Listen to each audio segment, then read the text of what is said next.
Raúl Guerrero Porras, Perucho, fue una de las personalidades políticas más importantes del departamento de Bolívar y Cartagena de Indias en el siglo XX. Murió hace 41 años. A pesar del tiempo, el recuerdo de su impronta política sigue vigente en la ciudad de Cartagena. Verena Guerrero, Roberto Arrázola, Verena su hija, Roberto, político de vieja data en la ciudad de Cartagena. ¿Cómo recuerda a su padre su política? En su infancia, ¿cómo percibía la hechura de la política de Perucho, como se le conocía? Bueno, primero muchas gracias por la invitación y sobre todo por hablar de algo que creo que se ha descuidado en la ciudad, como es la historia de la política reciente. Y creo que mi padre escribió una página larga de esa historia, y por eso te doy las gracias que hayas querido rescatar su figura en esta entrevista. Bueno, ¿cómo lo recuerdo?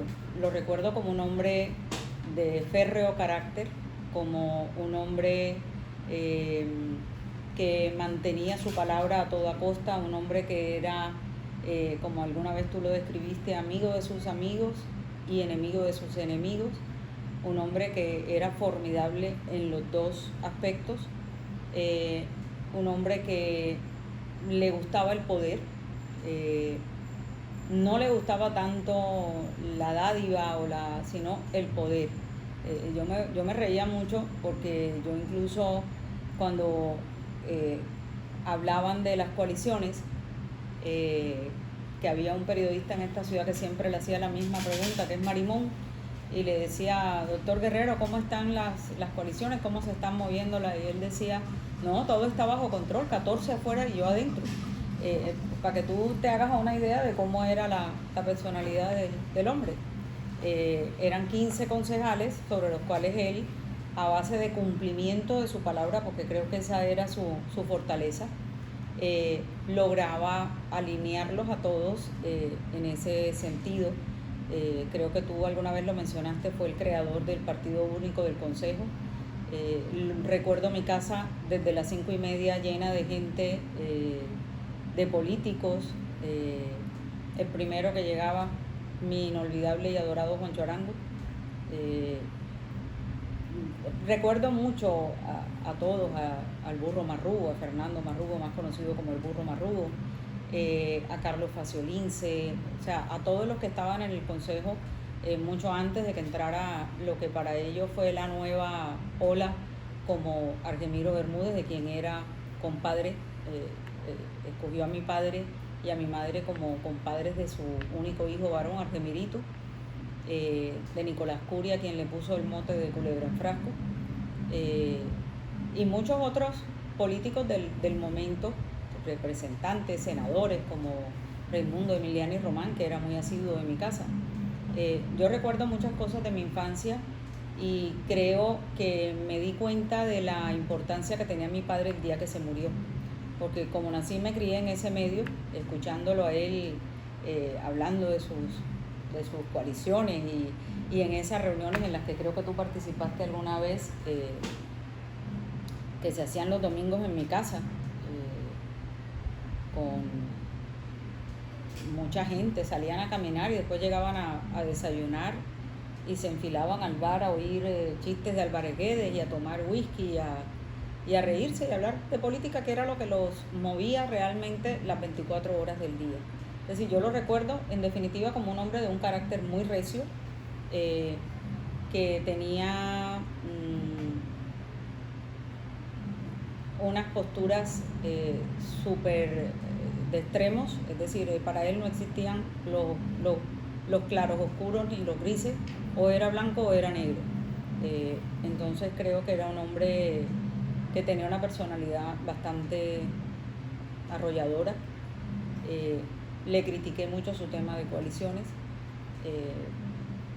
porque yo le decía a él que el que ganaba mandaba y el que perdía controlaba, y él me decía que yo no sabía nada de política, que fuera a leer. Entonces, pero siempre un hombre que, a pesar de todo, como hija, siempre fue muy receptivo a las preguntas que yo le hacía y a todo eso que yo veía que se vivía a diario en mi casa, porque me llamaba mucho la atención cómo los demás se coaligaban en torno a él. Entonces, pues de hecho tuve problemas para entenderme con gente de mi edad, porque desde muy niña mis amigos eran los amigos vejetes de mi papá y los menos vejetes, porque le gustaba andar con gente joven. O sea, él siempre estuvo, recuerdo mucho a José María Inveda, Alberto Borda, a personas mucho más jóvenes que él, le gustaba rodearse de gente mucho más joven. Entonces, una personalidad muy interesante sin duda alguna, y lo digo totalmente desprovista de cualquier sesgo que pueda esperarse de una hija hablando de su padre. Bueno, Roberto Arrázola, de una saga política con él, 3 generaciones en la palestra política de Bolívar y de Colombia. Sus primeros recuerdos de la relación con Raúl Guerrero Porras, me imagino a través de su padre, concejal y también dirigente político, el gran historiador Roberto Arrázola Caicedo. Indudablemente, Raúl Guerrero Porras era un hombre inteligente, era un hombre importante. Sin lugar a dudas también, alrededor de él, la política se manejaba. Liberales y conservadores consultaban con él, trataban con él, porque, como se dijo ya, era un hombre de palabra. Sí, sí, no, no. Hombre fuerte, serio, férreo.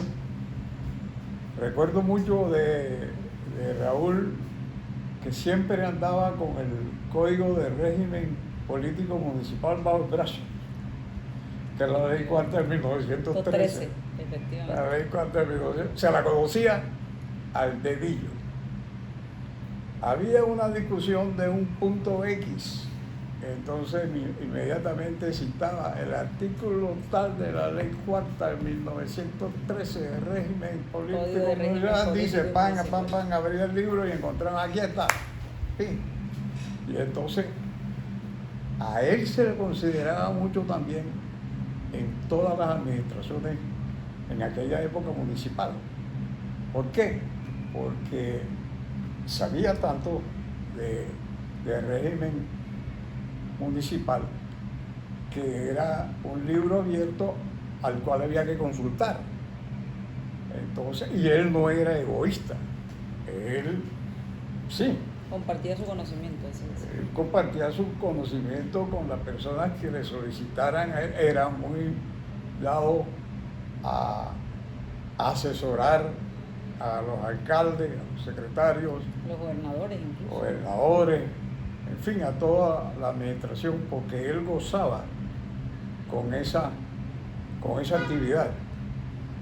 Era algo que hoy no se ve. Hoy la política es infortunadamente de otra manera. No vamos a hablar de las corrupciones de hoy. De eso no se trata, eso es un punto aparte. Estamos hablando del querer a la ciudad, a buscar entre todos el mejoramiento de ella.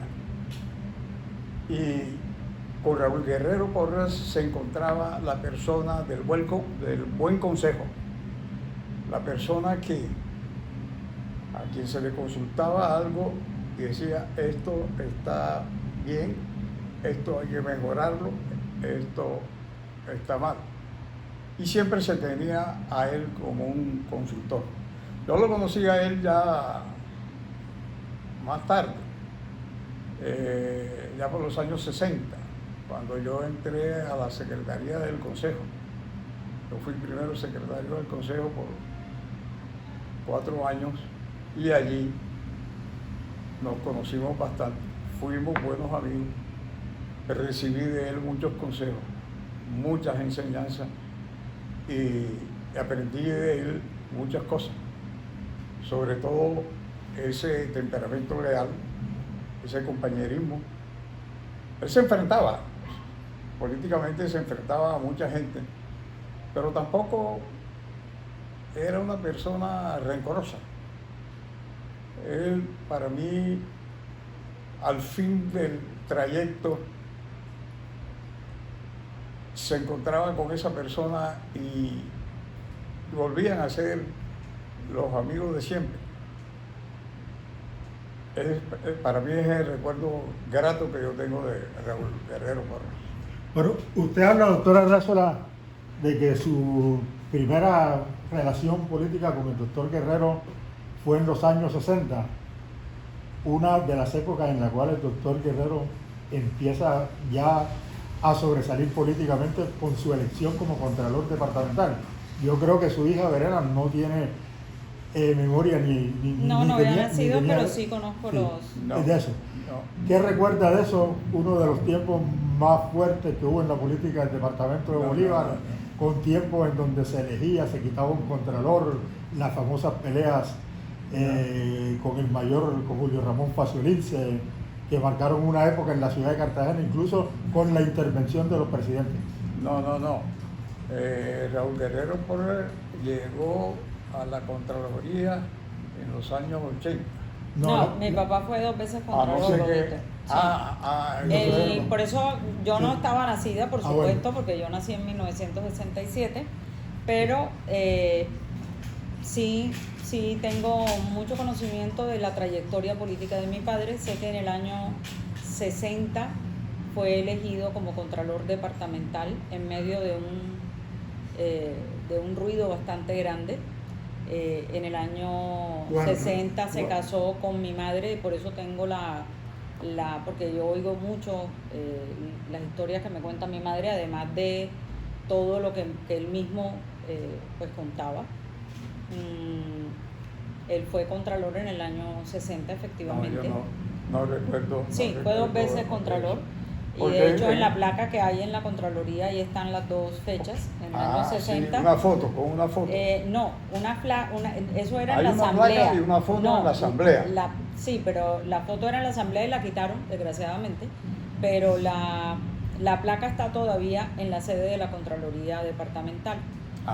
De hecho, esas 2 sedes, tanto la de la asamblea como la de la Contraloría, las dejó él compradas antes de morir. Efectivamente fue en 2 ocasiones, en el año 60. A mí me llamaba mucho la atención, Julio Ramón, ustedes saben que se suicidó Sí. por un accidente que lo dejó parapléjico con el cortaplumas, porque además creo que estuvo, como se dice vulgarmente hoy, arrastrándole el ala a mi madre. Ella estaba destinada a casarse con un contralor, por lo que veo.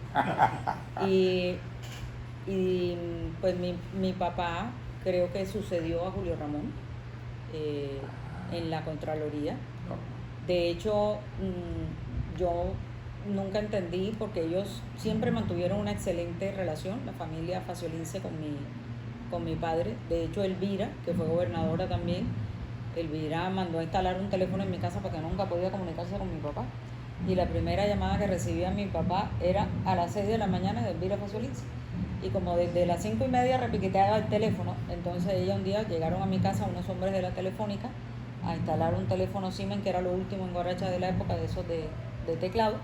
Y mi mamá preguntó, yo no he pedido teléfono, y dijeron, no, es que la gobernadora la manda a poner. Y mi mamá dijo, bueno, y mira, ¿qué se está creyendo? En mi casa mando yo. Y mi papá le dijo, usted permítalo, que yo ya me puse de acuerdo con ella, y le decíamos el teléfono naranja. Y nos prohibieron contestarlo, tocarlo, porque era un teléfono. La única que se salía el nombre, se sabía el número, era Elvira Faciolince.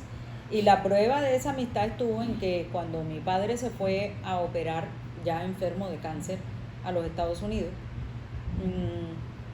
contrario a lo que mandaban los cánones de la época, que establecían que el contralor debía ser de un partido opuesto al del gobernador. El gobernador era Tico Rodríguez, Humberto Rodríguez Puente. Ese liberal. fue en el año 80. Sí, en el año 82 ya lo eligieron enfermo.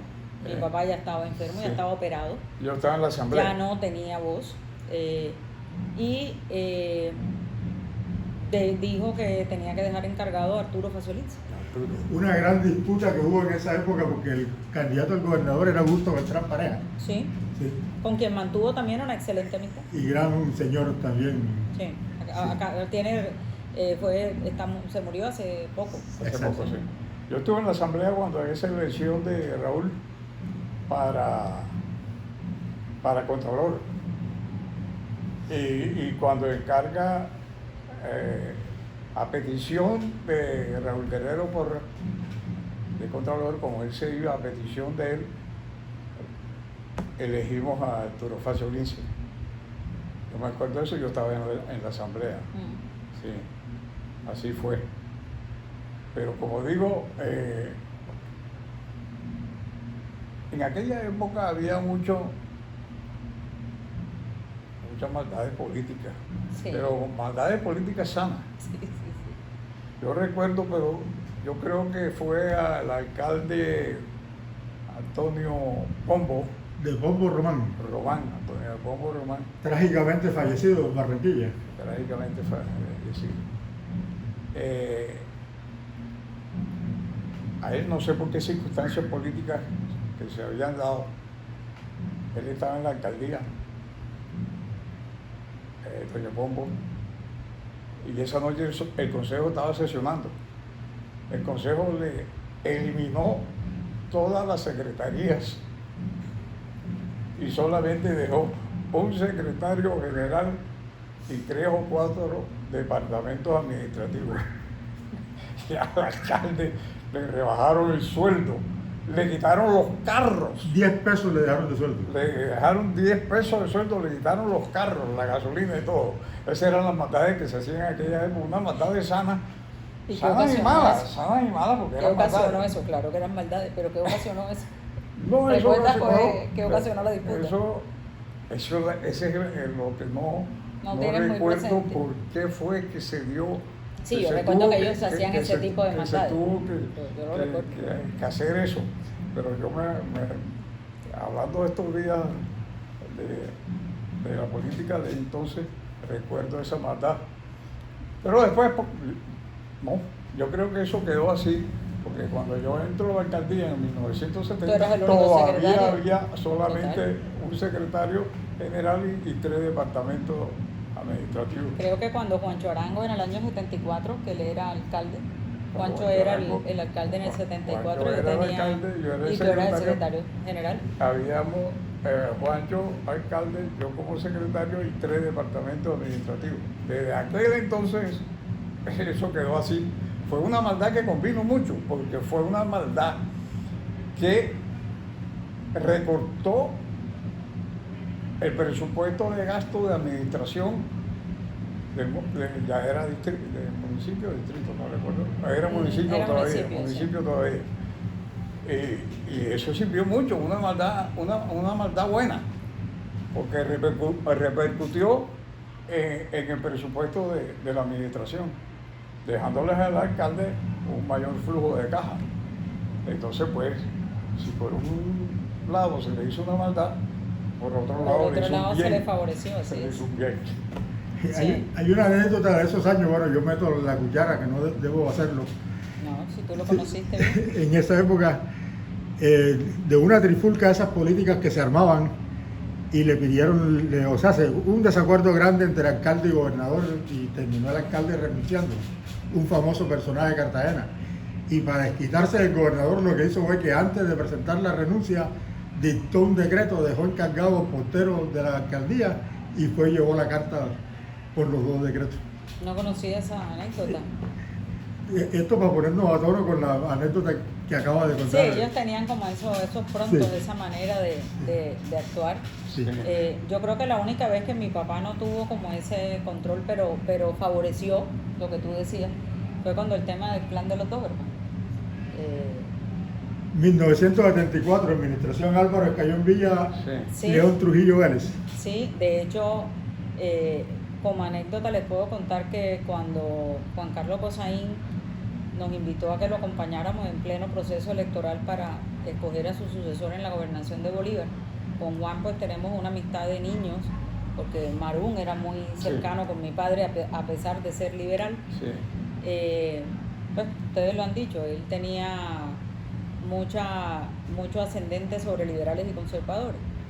Y estábamos acompañándolo el día de las elecciones y nos invitó a un almuerzo en el Chef Julián.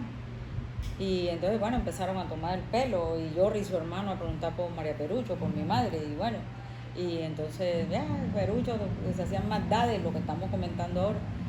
Sí, y él era uno de los principales del clan de los Doberman, y yo dije, a mí no me suena eso que mi papá hacía parte del clan de los Doberman. Y me acordé que Carlos Ardila había hecho como una especie de comentario sobre el tema, y me puse a buscar, y efectivamente encontré la nota de Carlos Ardila sobre el clan de los Doberman, y empecé a leerla y me entró un ataque de risa porque decía era todo lo contrario, que en el clan de los Doberman estaba Ciclo de Ávila, Marungo Saín, bueno, y que el reducto moral, así lo llamó Víctor Camacho. Sí, y el reducto moral eran mi papá con el Mono Franco, con no sé qué, bueno, entonces Josefina. yo con doña José, entonces le digo yo, Juan, ¿tú todavía ves bien de cerca? Y me dice él, claro que sí, si yo todavía estoy joven. Y le dije, bueno, coge el teléfono y lee esto aquí, pero léelo en voz alta. Y empezó a leerlo, y cuando llegó a la parte de que los que hacían parte del club de los Doberman eran fulanitos, ustedes, marungos ahí, mierda, Jorri, si mi papá era del clan de los Doberman, nos dio un ataque de risa a todos, porque esas eran las cosas que ellos hacían en su época, lo que tú hablas de las maldades buenas, entre comillas. Ellos no eran personas malquerientes, como decía mi padre, eran personas supremamente, yo creo que hasta, yo a veces decía, estos parecen niños haciéndose las maldades que se hacen. Pero yo hago una aclaración, bueno, en el contexto de lo que recuerdo como periodista. Una de las temporadas políticas en el departamento de Bolívar en donde hubo un ambiente de guerra entre los dos bandos en que se dividió la política de Bolívar fue esa, y estuvo más que todo alimentada por esa enemistad personal que había entre los Escayón Villa y Joaquín Franco Burgos, Sí. que casi hay tiros, incluso un día que se encontraron y se fueron a las manos en las oficinas del antiguo Correo, edificio Fernando Díaz. Empezaron a repetirse las frases que se decía el Mono Franco por su emisora La Voz de la Victoria, y Carlos Escayón, y Carlos Escayón, que había entrado a dirigir el noticiero de Méndez Villarreal en La Voz de las Antillas. Y entonces se encontraron unos días después del insuceso de Moncho Navarro con su yerno, y se fueron a los puños. Y el Mono le ha dado un trompón bien grande a Cayón, a Carlos, al Pichi, y se ha ido al suelo. Y estando en el suelo hizo como si iba a sacar un arma y no estaba armado, y el Mono Franco estaba armado y sacó el revólver y le encaminó, no le disparó. Al día siguiente hubo una reunión convocada por el gobernador Nicolás del Castillo, ya habían quitado a Álvaro Escayón, Nicolás del Castillo, sí, Matías, y los cogió y los llamó a los dos que no podía suceder, que esto y lo otro. Entonces esa época dejó esa secuela, sí, es cierto. Una destitución, por ejemplo, después que pasó lo de Escayón, de un gerente de empresas públicas como Argemiro Bermúdez, de un rector de la Universidad de Cartagena como el doctor Carmona, que reunieron un consejo directivo de la universidad un 24 de diciembre a las 11 de la mañana para destituir al rector de la universidad por un lío de que habían vendido unas pruebas. Pues eso demuestra la irascibilidad que hubo durante mucho tiempo. Hubo mucha crispación en esa época, Sí. eso no es, Sí, no es sí, mentira. efectivamente sí la hubo. Y de ello quedaron bastantes resquemores. Ahí no hubo después ninguna agonía. Pero es que fueron los escayones quienes iniciaron la cuestión contra el Mono Franco, que lo quisieron llevar a la cárcel por las obras que había financiado el Mono a través de los auxilios parlamentarios, como la Plaza de Toro, por ejemplo, y muchas más, muchísimas más. Entonces siempre había esa rivalidad de todos los Escayones, Álvaro, Rafael, el Pichi Escayón, Carlos. Las mujeres no se metieron nunca en eso. No, las mujeres nunca se metieron. Por lo general siempre mantuvieron un bajo perfil y se hablaban mucho entre ellas, además. Sí. Sí, las mujeres no. Sí. Y entonces eso sí estuvo bastante álgido ese programa. Bueno, para no seguir saliéndonos del tema, doctora Verena, nuestra querida Verena, ¿cómo se conciliaba ese fragor político del cual el epicentro era siempre su papá, con la vida familiar, con los hijos, con la mujer? No, pero antes de eso, de la vida familiar, que va, lo que voy a decir yo también hace relación a la vida familiar, es que Verena se tiene que acordar los pasteles que hacía Raúl Guerrero Porra, Pedrucho, para las Navidades. Que heredó Argemiro. Que después Argemiro lo heredó y quiso continuar con la costumbre. Esa parte familiar también cabe dentro de esa pregunta, los pasteles. Sí, sí es cierto. A ver, mi padre fue un hombre que yo creo que él vivía y respiraba las 24 horas del día por la política. Él era una persona que se levantaba muy temprano. Su primer encuentro del día era con Juan Chorango, precisamente. Desayunaban juntos la mayoría de las veces. Y luego se iba para el consejo, que era como su templo, el consejo municipal de la época, que estaba situado en esa época frente al Parque de Bolívar, en el edificio de la Gobernación. Luego regresaba a almorzar. Tenía fascinación por un loro que llegó pichón a mi casa, que tenía hasta el nombre, Lorenzo Miguel Guerrero. Yo creo que quería más al loro que a nosotros. Un loro que fue un personaje igual que el dueño. Almorzaba, hacía su siesta y el conductor del momento lo recogía. Cuando compartía con nosotros nuestro padre, en las noches, las tardes, cuando llegaba, era adicto al chicharrón. Entonces, por la casa pasaba siempre un señor vendiendo chicharrón en unas bolsas de papel craft, yo no sé si tú te acuerdas, y él le decía chicharrón de oro, y compraba bolsas para repartirle a todos los que estaban en el corrillo de la puerta de mi casa, porque se llenaba así de gente. Marún era uno de los primeros en llegar, Merce Fernández Guerrero, Carlos Villalba Bustillo, o sea, toda esa gente se sentaba, unas mujeres que trabajaban en la industria licorera, Narcisa Manjarres, Estela Marrugo, toda esa gente se sentaba en la puerta de mi casa a reírse y a echar cuentos. Y realmente el momento en donde nosotros más compartíamos con él era el domingo. El domingo por lo general nos dedicábamos a ver televisión, específicamente un programa que a él le gustaba mucho, que era Bonanza. Bonanza se llamaba. Sí. Que eran, me recuerdo que la hacienda se llamaba, los personajes eran apellido Cartwright, y él, muy burlón, le puso a un pedacito de tierra que le regaló a mi mamá, La Ponderosa, se llamaba la finca, que iba de estado a estado en los Estados Unidos. Veíamos mucho el Chapulín, veíamos mucho en familia, todo el día nos las pasábamos en pijama, todos metidos dentro de la misma habitación. ¿Y los pasteles cómo se hacían? Y el tema de los pasteles, bueno, compartíamos mucho también con Rodrigo Barraza y con María Los Ángeles. Íbamos mucho a Boca Chica, en una lancha que le prestaban a Rodrigo antes de que peleara. Y los pasteles eran una tradición de él, una tradición familiar. Mi casa no era mi casa desde el 21 de diciembre. Le entregaba a mi mamá una lista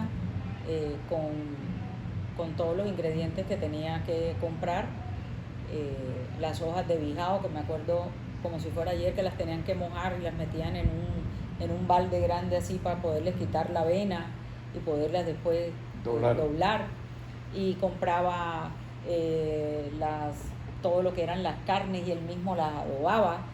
Recuerdo que él no usaba sino costilla redonda, ¿cómo es? Chuleta redonda de cerdo. Usaba solo el muslo, el contramuslo y la pechuga de la gallina.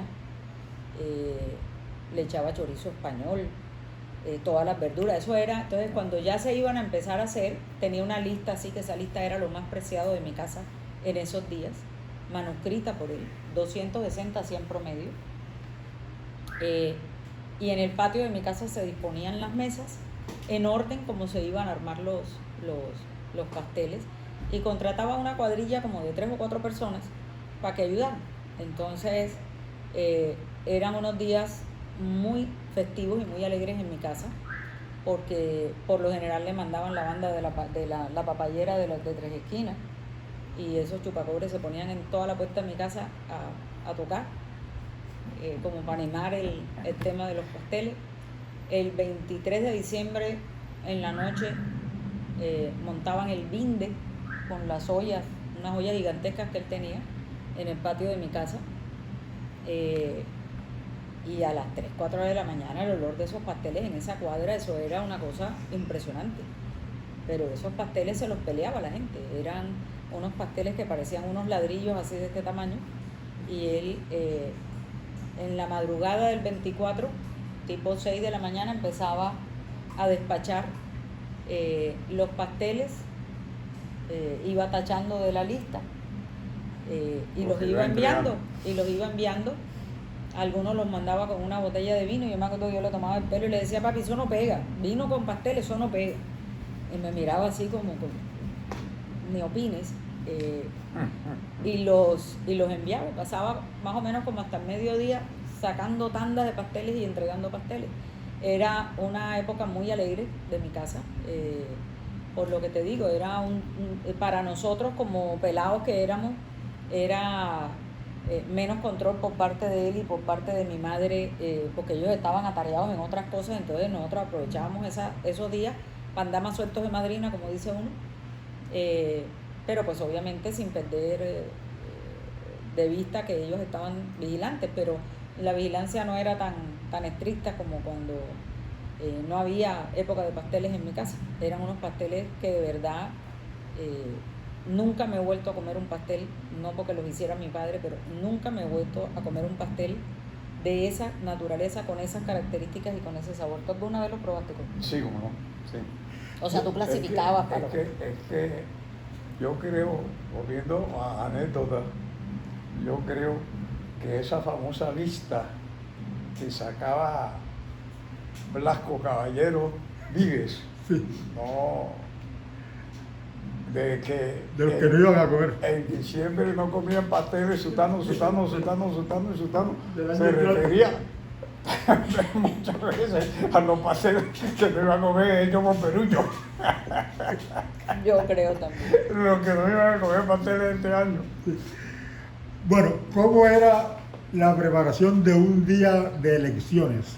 La previa, el propio día y después el martirio que hubo siempre esa época en la registraduría.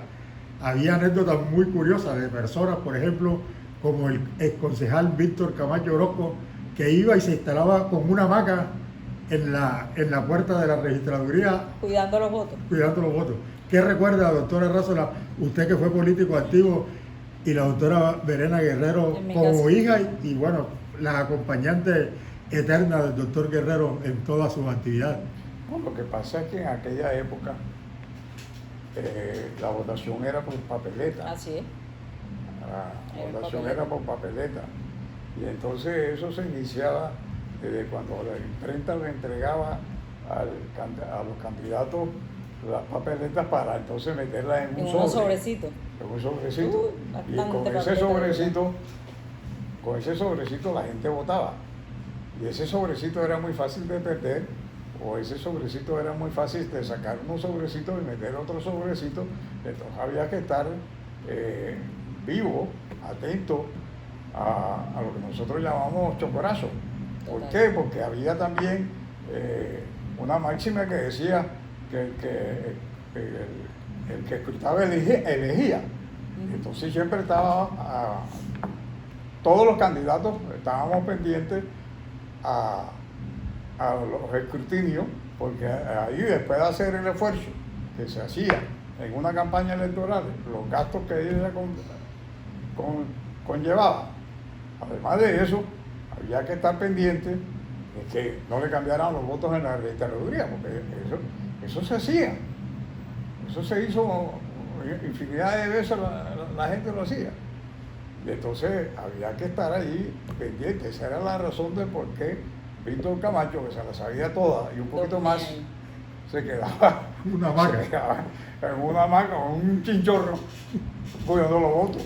El camachera. Bueno, en mi casa se vivía para nosotros como niños pues nos daban unas instrucciones. A ver, el proceso empezaba con la mandada a hacer de las papeletas. Recuerdo que a mi papá se las hacía mi tío Amaury Guerrero Agames, el secretario del Senado. 22 años secretario general del Senado. Sí. Ellos, a pesar de que eran solo hermanos de padre, se querían mucho, sí. Eran muy cercanos. Y mi tío le mandaba hacer en una imprenta que él tenía en Bogotá las papeletas. Entonces siempre estaban para el Senado el doctor Emiliano y Román, cambiaba un poquito para el tema de la Cámara. El consejo, pues mi padre, la asamblea, siempre cogían a alguien creo que era de Malangué, no me acuerdo, Los Posadas, bueno. Total, que esas papeletas llegaban en unos envoltorios así de papel craft, y entonces él llegaba y decía, bueno, aquí hay, por ponerte un ejemplo, 100.000 papeletas. Entonces empezaba a darnos la instrucción, se ponía como un profesor, él las mandaba a hacer punteadas, como con porque al principio tocaba con tijera y eso era insoportable, entonces mandó a hacer para uno poderlas para uno poderlas abrir con facilidad. Y entonces nos daba las instrucciones, todas estas mujeres, sus copartidarias de la industria licorera de Bolívar, que eran nóminas de mi mamá, entre otras cosas. Nos sentábamos con unas canastas gigantescas y empezábamos a doblar papeletas y a meterlas en los sobres y a revisar y revisar que no hubiese sino una papeleta, porque si no se anulaba el voto, y en eso él era muy insistente. Y luego compraban cauchitos, banditas elásticas, para que armáramos paqueticos de 50 y de 100 papeletas, porque esas eran las que distribuían a los que él llamaba sus espigones. Sus espigones eran las personas que servían como de líderes, lo que hoy en día se conoce con el nombre de un líder barrial, y él le entregaba eso con las gorras, las camisetas, el ron y toda esa poca cosa para el debate electoral. Los suéteres, eso era de reírse. Es que en aquella época el día de las elecciones era un día de fiesta, porque en la Plaza de la Habana, en la Plaza de los Coches, habían papayeras, había música. Tal cual. Y eran los únicos sitios de votación. ¿Ah? Y eran los únicos sitios de votación en el centro. Eran los sitios de votaciones y eso era una fiesta. Ahí todo el mundo nos encontrábamos. Esto fue un día de elección. Esto fue un día de elección, una foto de mi padre enfrente aquí cerca, de la Plaza de la Proclamación, mira. Y era tan cetero que siempre usaba la misma gorra, la misma camiseta, el mismo blue jean doblado, y guardaba la pinta cada vez que había, cada vez que había elecciones, guardaba la pinta para ese día. Sí, bueno, esto fue un día de elección. Bueno, hay una particularidad de la actividad política de Raúl Guerrero que siempre llamó la atención. No solamente fue el PUC, el famoso Partido Único del Consejo, sino la famosa carretera panamericana, cuando no solamente se coaligaban para actuar en el Consejo, sino para elegirse. Entonces armaban un grupo, estaban la brigada de quien él fue también suplente en el Senado. El Chiqui. Lequerica. Entonces le decían la Panamericana porque estaba de moda en ese entonces la construcción de la carretera que atravesaba varios países. Entonces el Senado podía ser un liberal. Bueno, ya te iba a hablar sobre eso. Sí. Ellos se inventaron, bueno, creo que el autor fue mi padre. La Panamericana. Ellos le decían la piquiniqui. Sí. Una papeleta especial en donde, porque si algo yo siempre vi en mi casa fue esa disciplina de partido que tenían los godos. Entonces por eso esas papeletas que llegaban impresas desde Bogotá, todas eran, las letras eran azules, o sea, lo tengo claro en mi memoria. Pero luego, cualquier día, en mi casa llegaron otras papeletas que eran de color rojo. y ya llegaron partidas, entonces eran como unas especies de votos compuestos. Rafael Vergara. Sí, ahora te he hecho un cuento de Rafa. Y eran como unas especies de papeletas compuestas en donde ya no solamente iba el voto por el Consejo y por el Senado en una papeleta con letra azul, sino que iba otra papeleta con letra roja. Entonces iban revueltos godos y liberales en la misma papeleta por esas componendas que ellos hacían. Y mi papá, que fue el inventor de eso, las llamaba las piquiniqui. ¿Qué quería decir con piquiniqui? No te puedo decir, pero él las llamaba las piquiniqui.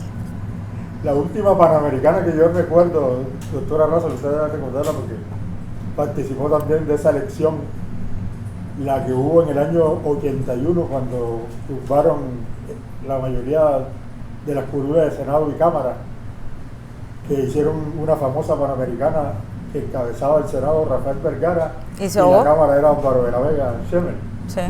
Ambos ya fallecidos. Sí, Alvarito murió en un accidente estando mi papá en Estados Unidos. Sí. Su proceso. Bananito operado, como le decíamos.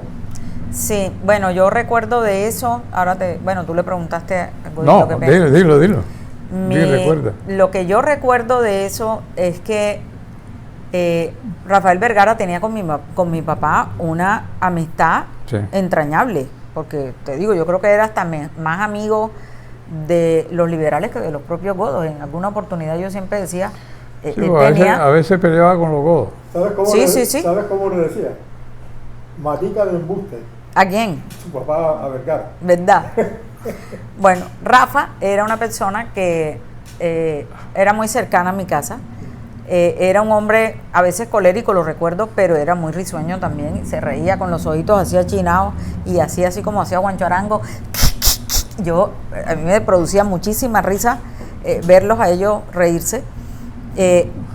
Yo me acuerdo que Rafael Vergara perdió las elecciones en un primer momento. 1978. Y mi padre, en un acto de solidaridad malentendido, creo yo, demandó la elección porque además era experto no solamente en el Código de Régimen Político Municipal, sino que era experto en derecho electoral. Y entonces, en un acto de solidaridad con Rafael, demandó la elección, incluyendo la de él, porque tenía que demandar toda la elección, no podía demandar la curul, sino toda la elección. Sí. Y demandó toda la elección, repitieron las elecciones y volví a perder Vergara. Y eso generó un ataque de risa en mi madre, que casi le cuesta el divorcio, porque él estaba amargado porque había vuelto a perder Vergara, y mi mamá, que es como Dios la hizo, lo miraba así socorronamente y le decía: ay, hombre, como dice el acordeonero, volvió a perder Vergara. O sea, recuerdo eso. Y demandó la elección porque él era el suplente de Antonio Lequerica. Sí, claro, es que él demandó la elección de todo el mundo. O sea, se demandó él mismo. Sí, pero fíjate. Y eso fue después de la pelea grande esa que hubo con él y los famosos carteles del Dixómano. Pero tuvieron mucho de que hablar en realidad. Pero fíjate que estando Rafael Vergara de por medio, Perucho por un lado y el Mono Franco por el otro, pero Rafael de allí, siempre Perucho, Raúl Guerrero y el Mono se enfrentaban en el consejo. Sí. No podían, a pesar de la amistad que tenían, que eran un triángulo, Rafael Vergara, el Mono Franco, Raúl Guerrero Porras, a pesar de esa gran amistad que tenía, siempre había en el consejo. Ellos tenían su pique. De pelea. Ellos tenían su de pique. Enfrentamiento. Ellos tenían su pique. Yo veía mucho al Mono Franco en mi casa. También iba mucho a su casa en el pie de la Popa. No recuerdo cómo es que se llama el Callejón de Truco. Iba mucho con mi papá a visitarlo allá. Pero yo siempre notaba como esa tensión entre ellos. Sí, siempre hubo... porque yo notaba que había como un pique entre ellos dos, a pesar de que eran godos conservadores. también. Por eso te digo que yo creo que muchas veces mi papá se entendía mejor con los liberales que con los mismos godos. Además, de hecho, algún día lo oí hablar, que creo que si hoy lo dijera, lo fusilaría yo. Decía: yo soy godo progresista. Y a mí me daba ataque de risa, porque yo decía: godo progresista, ¿y eso qué significa? No, que yo no soy, y eso que él venía de una extracción conservadora totalmente tirada a Laureano Gómez, porque él fue, ante todo, un gran laureanista. De hecho, muchas veces personas que lo conocieron en su juventud en la Universidad de Cartagena, en donde fue uno de los mejores estudiantes de la universidad, fundó un periódico que se llamaba El Rebellín, trabajaba en uno que se llamaba El Fígaro, que fue muy famoso aquí. El Fígaro, laureanista. Sí. Eduardo Lemaitre. Eduardo Lemaitre era el director. Que voy a ver si Y hago... ahí trabajaba también con si ellos. hago Eduardo uso de mi Villarreal. gran amistad con Moisés Álvarez para investigar algo en la... sí, sobre El Fígaro. El Fígaro. Y fue un hombre muy inteligente. Bueno, tú lo dijiste, no es porque sea mi padre, pero era un hombre extremadamente inteligente. A veces se dejaba llevar mucho por su carácter, pero sí sé que él tenía mucha afinidad con muchos liberales. O sea, Sí. Y Sí, que es de cierto. hecho se llevaba mucho mejor con Marum, algunos liberales que con los con mismos Vergara, conservadores. con Marum, con Simón Bosa. Sí, claro, lo recuerdo En fin. perfectamente. Es que en mi casa, por mi casa Con los desfilaban, Facio, con los Facio. por mi casa desfilaban liberales y conservadores a partes iguales, pero había más presencia de liberales que de conservadores. Yo creo que de las personas del Partido Conservador que él siempre, por la que siempre mostró una deferencia, y creo que todos los que estaban presentes en el Consejo lo hacían de esa manera. Ellos a veces eran un poco barbachanes cuando estaban solos, pero cuando estaba doña José de la Espriella de Gómeznar en presencia de ellos eran súper comedidos y súper respetuosos con doña José. Era una figura que les inspiraba mucho respeto. Bueno, hay un episodio de la vida de Raúl Guerrero Porras que yo nunca pude entender. La animadversión mutua que se tenía con el presidente Julio César Turbay Ayala. Era una cosa que Lo odiaba. por lo menos en el caso de él rechinaba. Lo odiaba. ¿Por qué? ¿Qué oyó de esa? Bueno, lo que Alferecia. yo tengo en mi memoria sobre ese tema, y aquí tengo una foto que te voy a mostrar porque además mi padre tenía, tú que lo conociste, ahora que te la muestre te va a dar risa, él tenía un gesto que hacía con la boca cuando algo lo fastidiaba, cuando algo lo molestaba. Era lo que yo recuerdo que oí en mi casa de por qué le cogió esa animadversión a Turbay, no porque fuera liberal, tengo claro que no fue por eso. Ni turco, porque fíjate que No, era libro turco. no, imagínate, más querer a Vicente Bleli, a toda esa gente. Hombre, a Marún. Sí, a Marún Gozaín, toda esa gente, ellos. A ver, yo recuerdo que un día, a mediodía, él llegó enfurecido, pero enfurecido, a almorzar. Y estaba despotricando porque el presidente le había faltado el respeto al Consejo de Cartagena. Para mi papá el Consejo de Cartagena era algo así como un templo, era como su segundo hogar.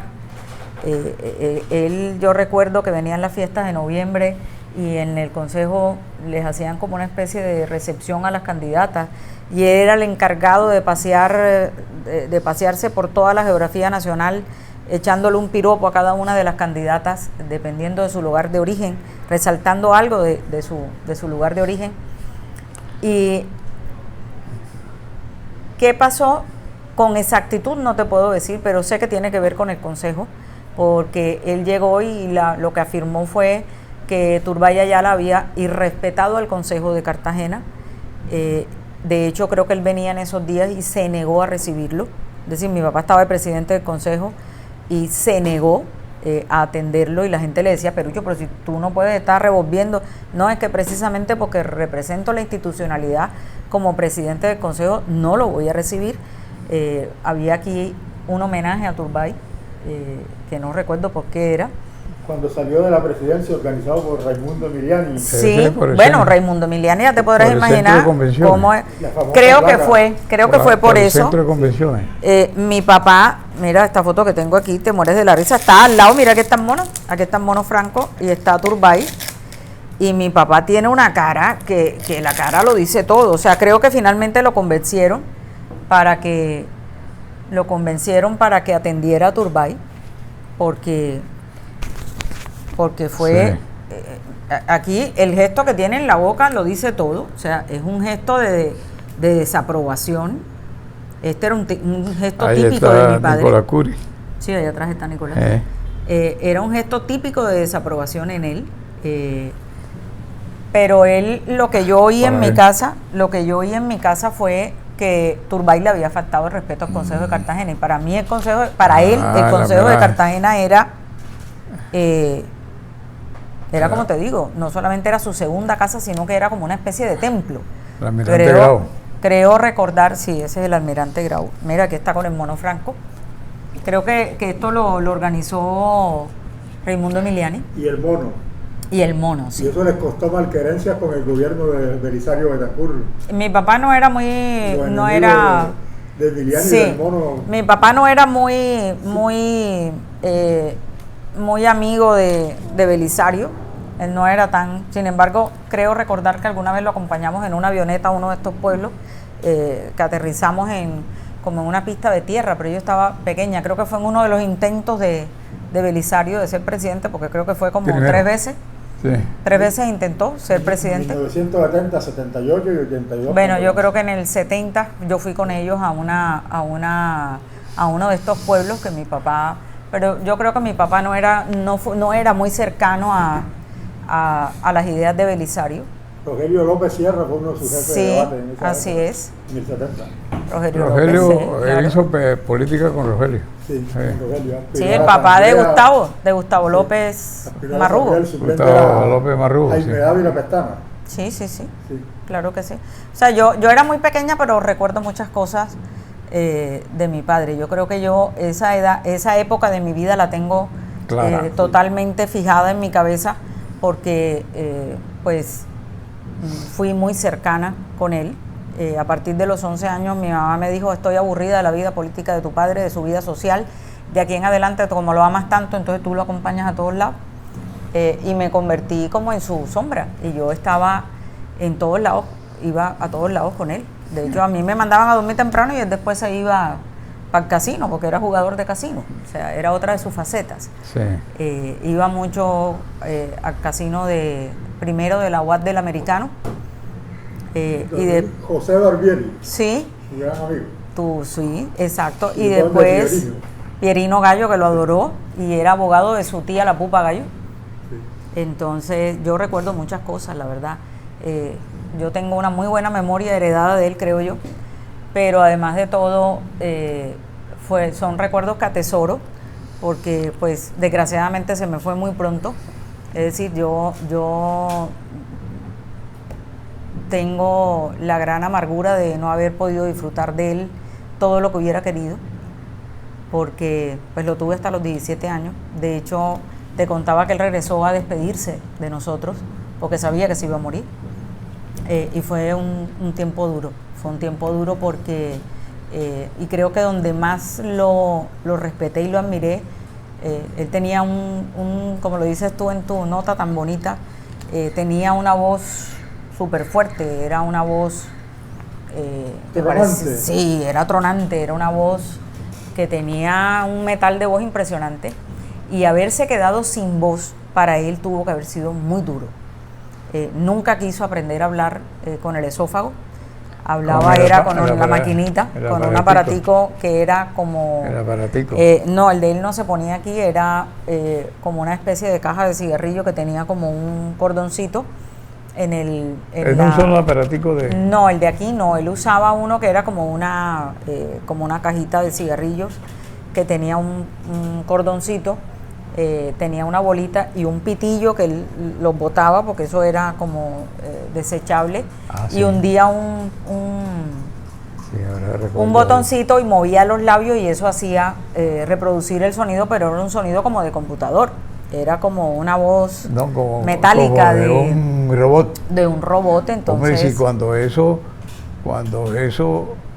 en el entierro de Raúl Guerrero Porras, nos estábamos enterrando, detrás de nosotros de pronto habló este señor que tenía el aparatico, Él regaló muchos de esos. Mercado, ¿no era? Abraham Mercado. Sí, se asustaron Y todos. qué susto de nosotros oyéndole la voz. Sí, porque de la voz era Perullo, muy parecida, igualita, claro. porque Sí, era igualita claro, como un robot. total.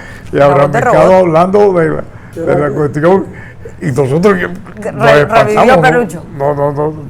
Nos sorprendimos de eso. Sí, la verdad es que sí. Esa fue una de las cosas que más admiré. Yo creo que él llevó esa procesión por dentro. Sin embargo, siguió siendo la misma persona. Siguió haciendo sus debates en el consejo. De hecho, una de las cosas, de las anécdotas de risa que produjo en el consejo fue una vez que él andaba con las pilitas de repuesto, porque como hablaba todo el tiempo, recuerdo que Alberto Borda le puso el sobrenombre de Pato Luca.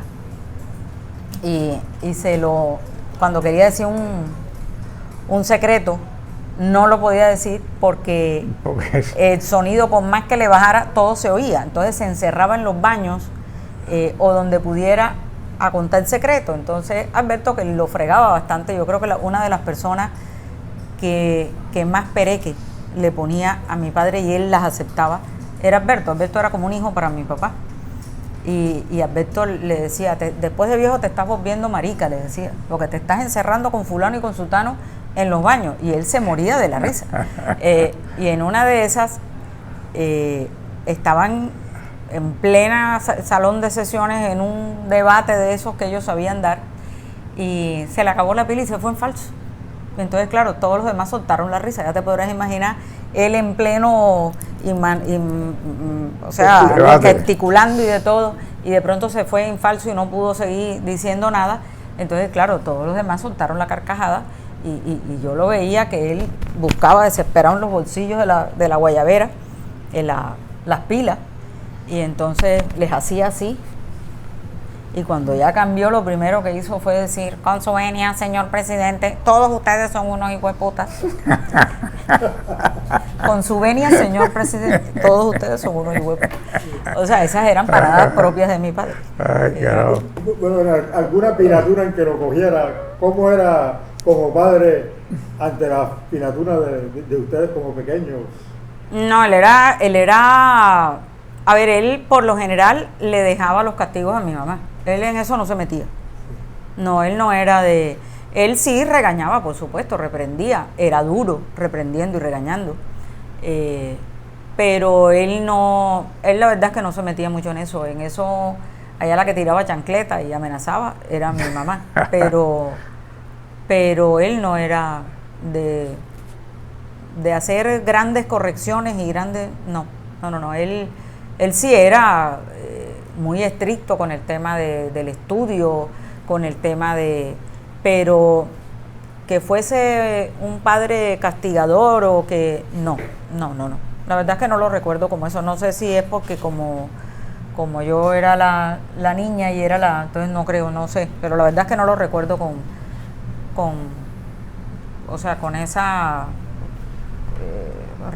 ese rigor como padre castigándonos. La verdad no. Bueno, anécdotas de Perullo y una visión hoy retrospectiva de lo que fue él en sus vidas. Roberto Arrazo en el primer lugar y luego su hija para el cierre. Bueno, hay un cuento, aquel cuento famoso de la oreja de Juancho Arango. De Juancho Arango con el médico de Jaime Uribe Vélez, bogotano, que no tenía nada que ver con el expresidente. Jaime Uribe Vélez. Entonces, el día siguiente de la mordida de la oreja, me llama Juancho tempranito, 7 de la mañana o 6 y pico de la mañana, me llama. Y Roberto, vente para acá, necesito hablar contigo. Yo vivía cerca de Juancho, llegué a la casa de Juancho.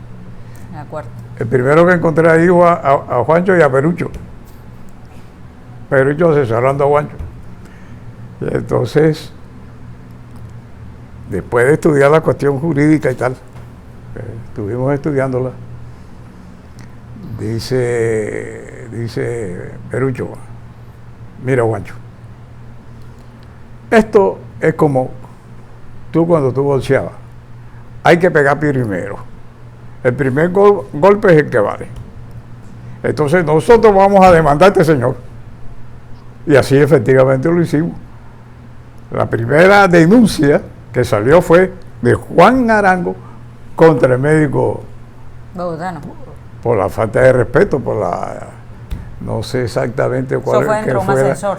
Sí, no Las hijas se sé. quedaron encerradas en un ascensor. No sé exactamente. En Bavaria. Sí, yo creo que fue falta de respeto a la autoridad. Yo no recuerdo Entonces, exactamente.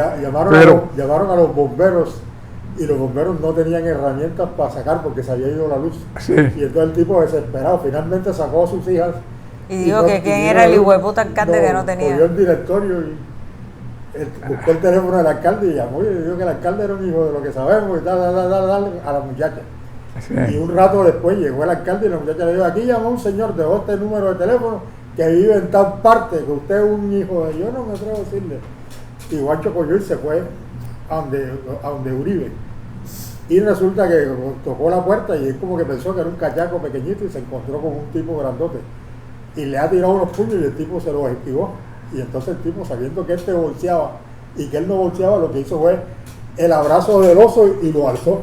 Y claro, el otro al verse con los pies colgando, no le Porque quedó, él era bajito, no amarrado, era tan alto. no le quedó más que morderle la oreja. Para que lo soltara. Sí. Sí. Y ese cuento fue famosísimo, ese cuento de la oreja. Sí, esa es una de las Juancho Arango. grandes Pero anécdotas. la que conclusión de eso es que como tú boxeador, vamos a pegar primero. Sí. Y denunciemos nosotros primero a este señor antes que te denuncie a ti. Y eso fue la táctica que nosotros utilizamos. Bueno, la misma pregunta, doctora Verena. Bueno, imagínate, tantas anécdotas que tengo en mi cabeza. Pero bueno, siguiendo con la... Bueno, ¿y cómo era con los enamorados suyos? No alcanzó. Pero con 17 No. años Yo estaba no creo- chiquita, No, estaba yo chiquita. estaba y yo andaba mucho con él y mis amigos eran los vejetes, como decía yo. Entonces yo no tenía oportunidad de andar con... O sea, no era cosa que me interesara en ese momento. A mí me interesaba más estar alrededor de él y de sus amigones. Uno de mis mejores amigos era Chaguito Heredia, Sapito Enquicio, Sapito alias Enquicio. Sapito. Ese Que esa se lo puso sobrenombre mi papá de- también. sí, claro.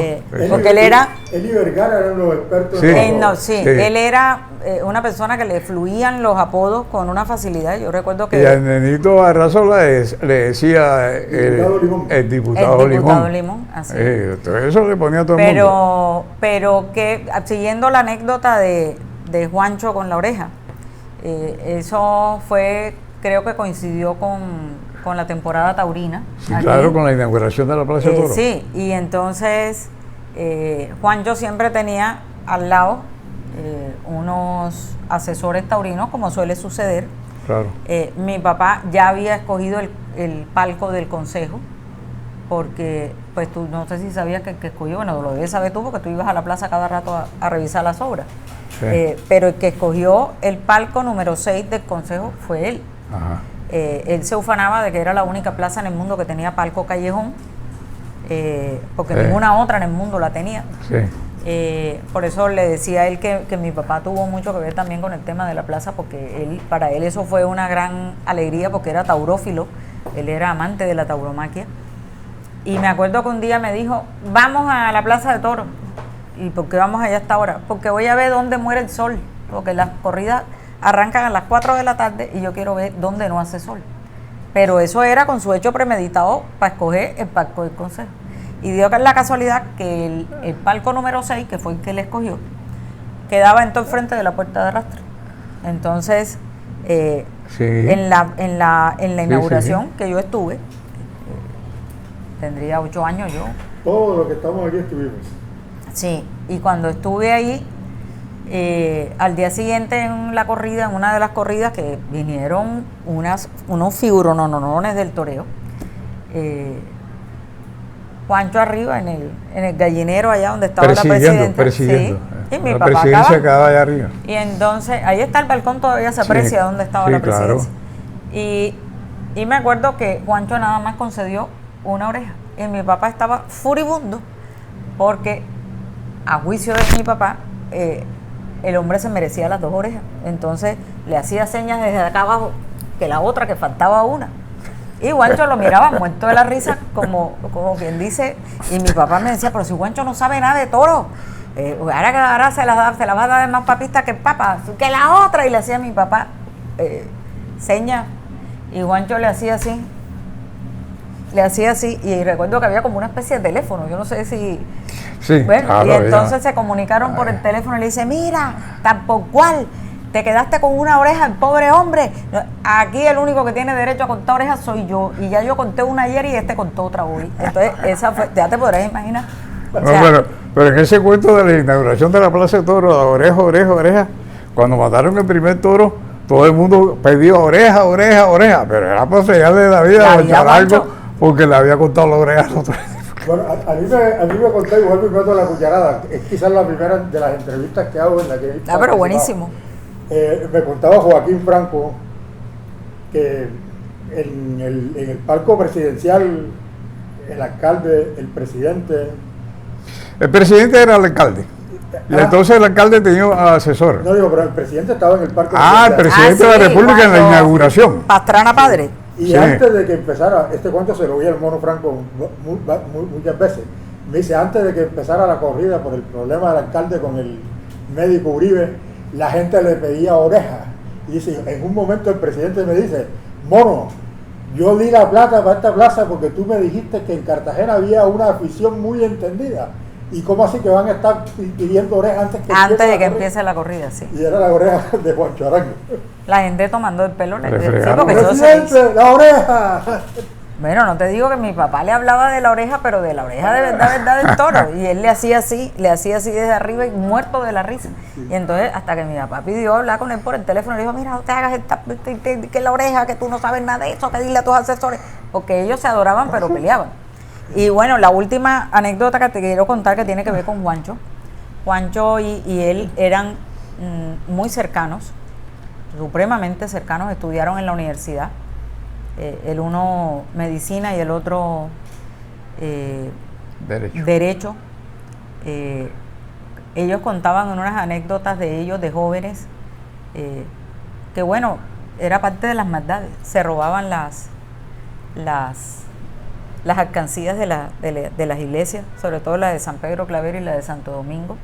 Cogían unas varas así largas y les ponían una bola de chicle en la punta y empezaban a sacar las monedas y lo contaban ellos dos muertos de la risa. O sea, de esto te puedo dar fe yo, porque yo los veía echando los cuentos y yo decía, yo no puedo creer que estos hombres se hayan robado las monedas de la iglesia. Y me decía Juancho, y eso no es nada. Yo machacaba el inglés y decía, one money for church, pero eso no era para la church, eso era para nosotros. Y guau. Bueno, antes de morirse, Juancho murió primero que mi padre. Antes de morirse, ellos se reunían mucho en una tierrita que tenía mi papá en la Vía del Mar. Sí, pero él no alcanzó a ver la carretera. Él vio la carretera en planos en el Ministerio de Transporte en Bogotá, pero él no la alcanzó a ver. Ese era su sueño, irse a vivir allá, escribir un libro de derecho administrativo, retirarse, entregarme la posta a mí. Y yo lo amenazaba y le decía, te voy a dar golpe de estado porque yo no soy boda. Porque él quería que yo lo sucediera en el consejo. Sí, él me decía a mí, la única que le gusta esto es a ti. Y entonces recuerdo que después de uno de esos consejos ampliados de gobierno que se hacían allá en el Chapulín, porque ellos hacían muchas cosas allá, se quedaron los dos solos viendo el atardecer debajo de un palito de uvita de playa que había en la terraza que construyó, la casa que construyó mi papá, y estaban en unas María Palito. Y yo tomándole del pelo a Juancho, montado así sobre la María Palito, moviéndolo, porque yo sabía que ya los dos estaban más borrachos que una cuba. Y le decía, pero yo dile a esta pelada que se aquieta, que me va a matar, voy a terminar ya. Y de pronto los oigo hablando a los dos, yo no sé si tú sabes eso, haciéndose una promesa que yo me los quedé mirando y les dije hasta una barbaridad. Y le dice Juancho a mi papá, bueno, Perucho, si yo me llego a morir primero, tú me tienes que echar tierra de aquí del Chapulín. Y si tú te mueres primero, yo te la echo a ti. Al año y pico murió Juancho. En Bogotá.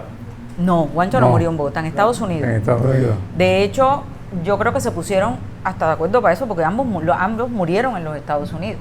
Yo recuerdo que a Juancho era representante a la Cámara y lo nombraron embajador o delegado en la OEA, yo no sé para qué.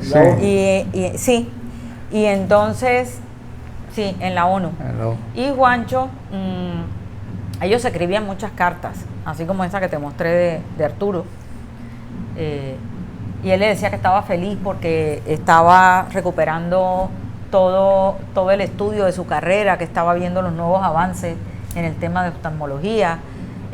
Bueno, y mi papá le contaba y le decía, mira, compré una zorra, un tráiler para llevar cosas para allá, para Chapulín. Mira, te sembré no sé cuántos cocos. Mi mamá decía, eran tan pendejos los dos que le sembró más cocos a Juancho que a él mismo, en su propio terreno. Porque eso fue un terreno que compró mi papá, que tenía 2 hectáreas, y eran 4 para Álvaro de Subiría, 4 para Juancho, 4 para mi papá. ¿La de ustedes quedó finalmente en manos de Miguel Torres Vadín? ¿Le vendieron? No, mi mamá nunca le vendió a Miguel Torres, le vendió, mi papá después empezó a comprar hasta que salió al camino antiguo a Las Canoas, que es la actual vía al mar. Eso se le vendió por insistencia de mis hermanos a un señor de Medellín que después mataron. Mi padre dejó dicho que él no quería que se vendiera, que eso siempre fuera de un guerrero. De alguna manera se le ha respetado la voluntad con una tierra que mantiene mi mamá ahí. Pero me impresionó porque ellos empezaron a hablar de eso y al poco tiempo murió Juancho. Juancho, quien le da la noticia a mi padre es Luis Verbel Maceo, que era otro hijo de Juancho Arango. Juancho me cuenta Lucho que cuando le dio la noticia a mi papá, claro, es que ellos eran de la misma parte, Colosó. Sí. De la óptica hasta aquí el centro. Es que esa óptica era de Juancho, Sí. la óptica Visión era de Juancho.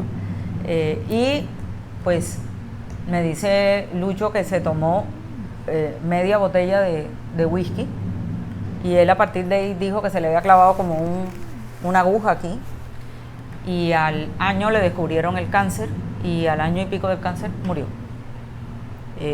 Con Juancho, como te digo, ellos tenían una relación muy cercana, de hecho se hacían maldades.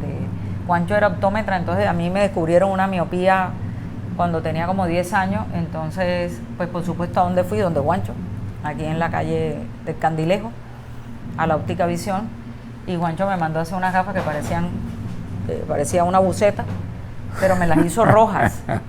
Pero yo no le vi malicia al tema, entonces me dijo, ves allá donde tu padre que te vea, y me voy yo donde mi papá con las gafas rojas. Estaba mi papá aquí en el sitio donde estaba la presidencia, en el consejo, y yo llego muy inocente, papi, mira que las gafas de Juancho, y se me queda mirando y me dice, güey, puto Juancho, camina, y me agarra por la... Y llega ya eso que daba la vuelta, y llega y le abre la puerta corrediza esa que tenía Juancho ahí en el consultorio, y dice, ajá, ¿y tú por qué le pusiste la gafa roja a la pelada? Claro, porque Juancho era liberal. Sí, pero yo Oye, de manera que yo te estoy regalando las gafas, no te estoy cobrando un peso por las consultas, me tienes aburrido mandándome a pedir gafas porque las botas cada rato, y yo no puedo elegir el color de la gafa de la pelada. Ya te podrás imaginar. O sea, eso eran ellos, eran 2 personajes fabulosos ambos. Bueno, no, pero no contesté lo que dijiste, y tú tampoco, lo de que en retrospectiva, ¿qué significaría? Yo creo que no, eso no se vuelve a dar, eso no se da. No, un personaje como eso ese es un pasado, ya eso es un pasado irrepetible. ¿Cómo creen que hubiera sido hoy con la política actual? No se da.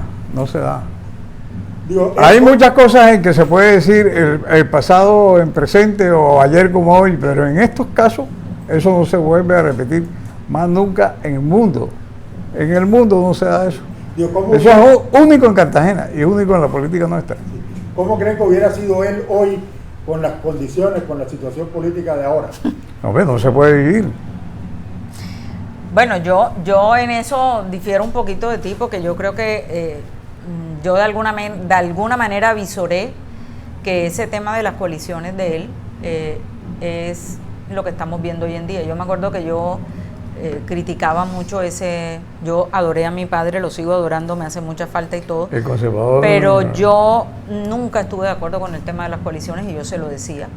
Yo le decía, tú vas a acabar con las ideas políticas, aquí yo te veo como si tú tuvieras la torta enfrente y tú eres el dueño del cuchillo y tú partes la torta y cada quien queda contento, y eso no va a ser El conservador progresista. El conservador progresista, ¿cómo te parece? Entonces yo decía, yo no veo bien eso, le decía, yo le insistía en que el que ganaba mandaba y el que perdía controlaba.